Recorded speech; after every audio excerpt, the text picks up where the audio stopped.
It's the flavor for Sizouney. We'll see. That's right. Did very well in a round robin in Season 2. Fell just short in the actual playoffs, but we'll see if he can make this happen for Season 3, if there are some lessons learned and some adjustments made. Sizouney kicks off against Madalan, and we'll see who gets the first win here between the two of them.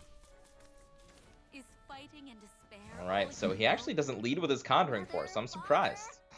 Very surprised. Actually leading this Seraph matchup into a winnable game.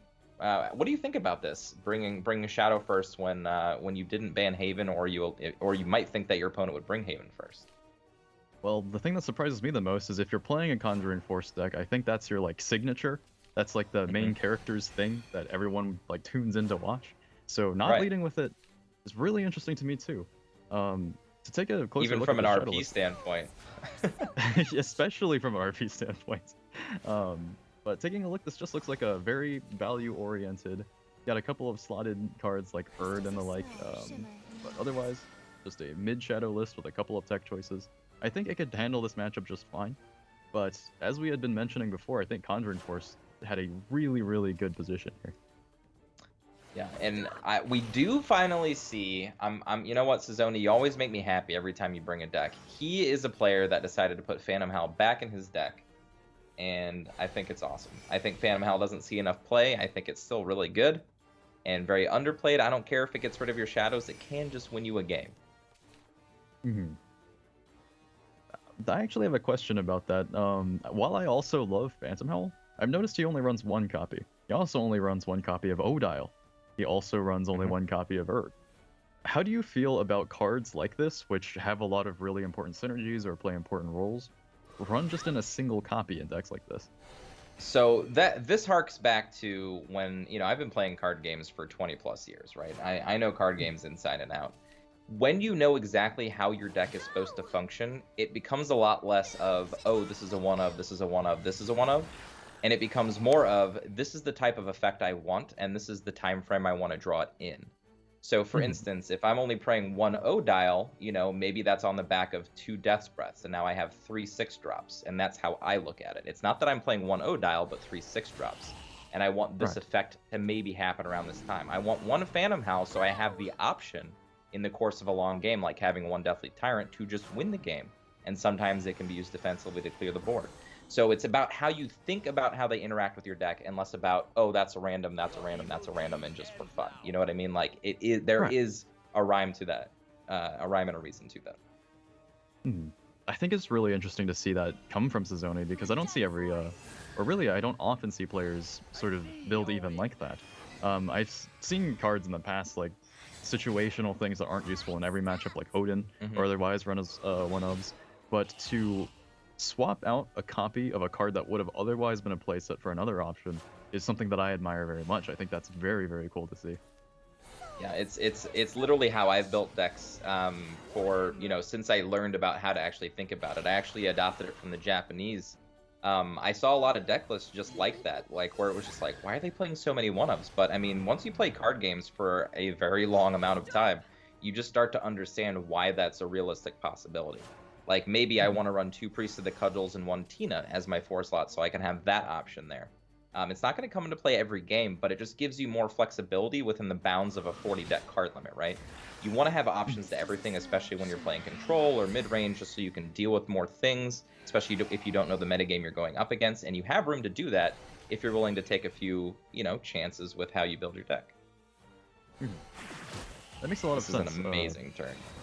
I was just staring at this a bit speechless as well, and just noticing that Star Torrent that just draws like 4 cards at once and clears the board at the same time. That's a feels good play. Yeah.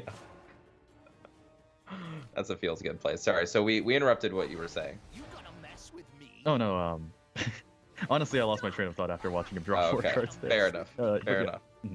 I think we said more or less all that is to be said about that. I think that's really cool, and it fits very well into Shadowverse deck building, and I think it's going to be a very huge consideration in the future as well. Because I think games, without information of things like what the next set would be like. I think the gameplay of the game will change very much in the future when we have stuff like rotations, Yes. and that might lead to a lot of more interesting deck building, as you were excited for before.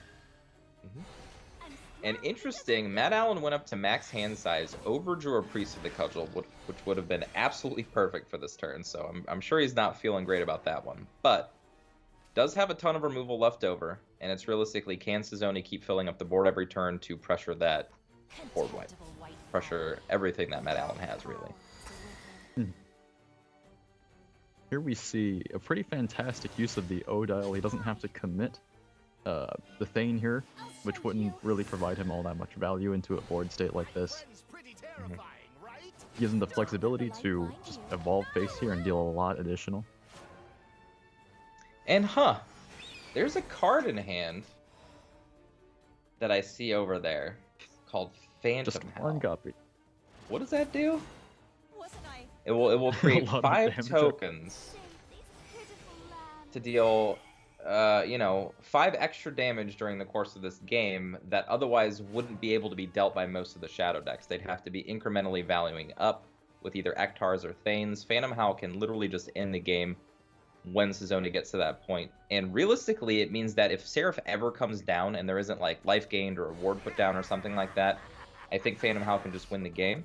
Which means I think Madalan's kind of locked out of the game simply because Phantom Howl exists in Sizouney's hand right now.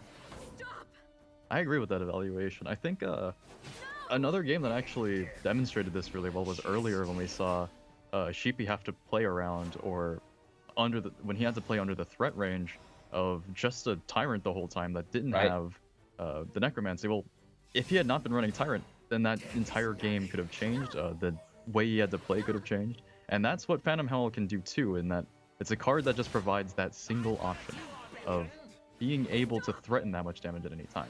Though, that said, Thane was able to figure it out, but... Yep, and Madalan, I think, just scooping there. Interesting choice. Realistically, I don't think he could have dealt with, if he did Nemus's Decree there, he couldn't have dealt with the 4/4 that was left over. So he just kind of just scooped it up because there was nothing left to do. But, as we said, he was kind of out of options regardless of what his game plan was. Now we see Sizouney winning that match.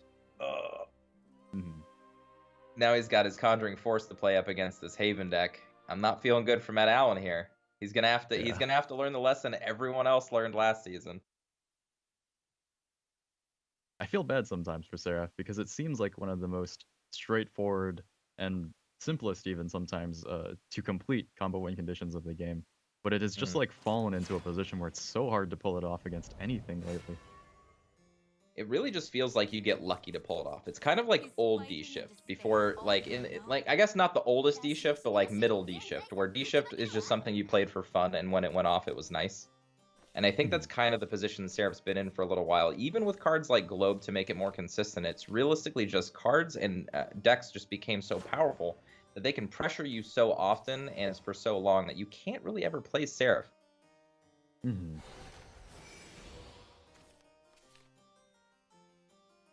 Now, to the other side of the coin, if Madalan manages to win this match somehow, I will be very impressed, and I will say, don't play Conjuring Force anymore. But I would never tell Sizouney that. Sizouney can do whatever he wants. As you can see, the Mastermind with his Yugi starter deck busted out. I've actually really not seen much of this, so I'm just sitting here like a child watching like a movie he's been really like looking forward to for weeks, and just I don't even know like to what extent Conjuring Force itself as a card is central to the deck winning. I wonder how it operates without it with all these cards, because in particular, I'm a really huge fan of Rhyme Wind as a card. I really like cards like that push your opponent off the board and just flip it into this gigantic presence of you out of nowhere. So Rhyme Wind is actually a very good card when it's a more mid-range centric type of landscape. Like it's really good against Shadow, it's really good against Midsword, all these things where, you know, bouncing a big ward into their hand and then filling the board with 1/1s, or bouncing, you know, their one threat that they played that turn. It just completely shifts the balance of the game.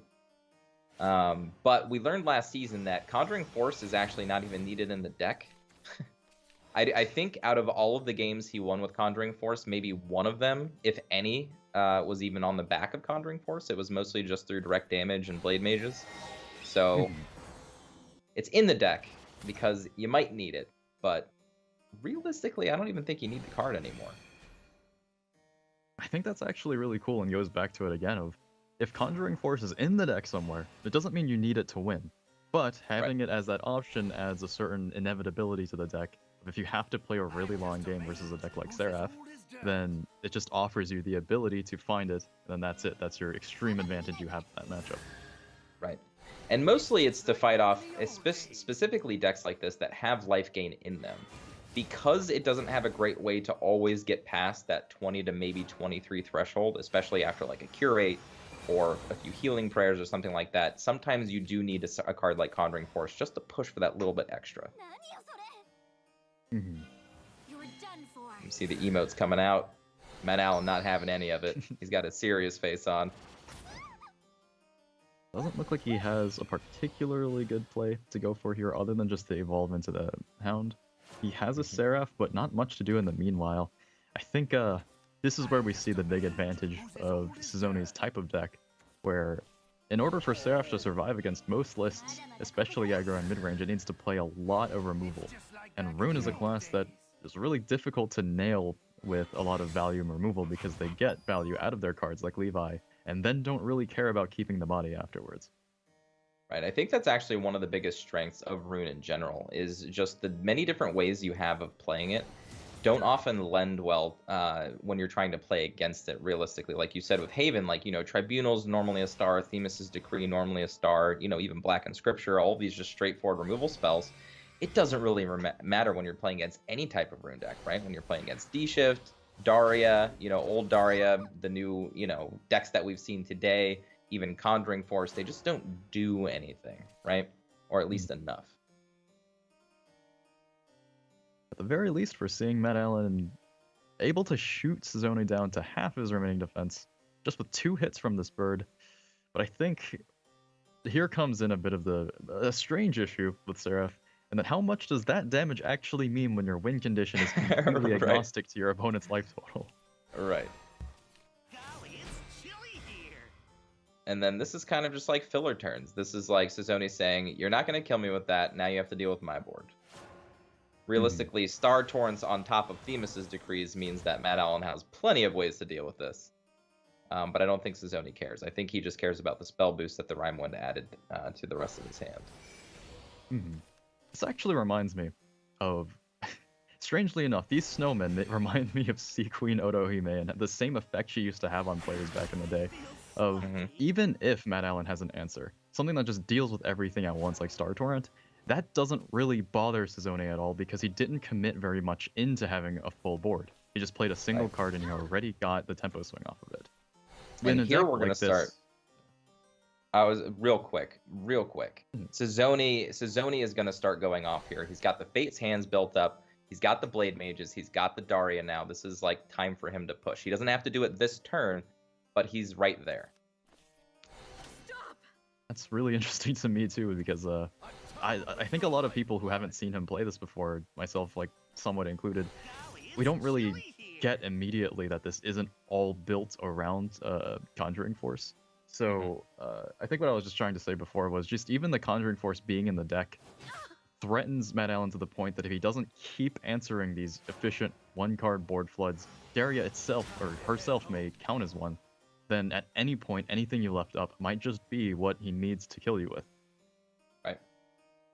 And realistically, what we can see in hand is 4 plus Evo is 6, plus Sword is 8. If he plays a follower this turn, that Piercing Rune could become active for 10, and then the Daria comes down. So this is just crazy card advantage and damage coming out of nowhere that you really can't stop if you're Madalan. He's already been pressured significantly out of being able to just develop one of these Seraphs anytime soon.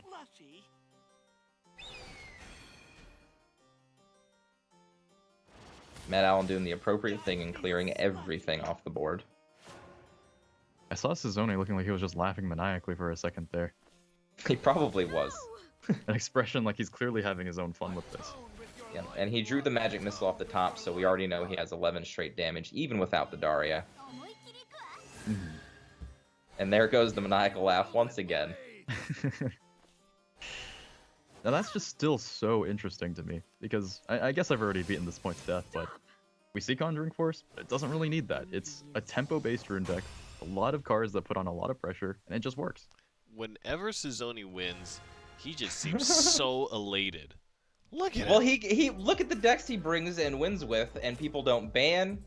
And you know, if I'm Sizouney, I'm laughing all the way to the bank. You know, You're what I laughing mean? all the way to the bank. All the way to the bank. Ho ho ho. It's nearly Christmas time. I expect to see Sizouney in a Christmas hat.